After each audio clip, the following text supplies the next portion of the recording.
Hi, this is Mind with how to add tags to a measurement. The Product Tags panel contains all the tags that have been added to the product class on the database layout. Once a measurement has been loaded, there are 4 options to add a tag. The first option is to double-click on the tag name.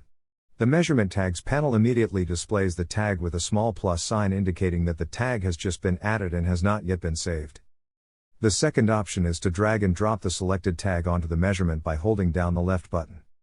The third option is the same drag and drop method, but for the Measurement Tags panel. The fourth option is to use a shortcut. By pressing the Alt and 1 keys together, the F1 multilabel is added to the measurement. The keyboard shortcuts are freely definable and will be shown in a separate video. With the exception of point and box tags, it doesn't matter which way the tags are applied. For point and box labels, it is recommended to use the drag and drop method, so that the X and Y coordinates are set immediately. When placed in another way, they are placed in the upper left corner. Selecting a new measurement saves the added tags.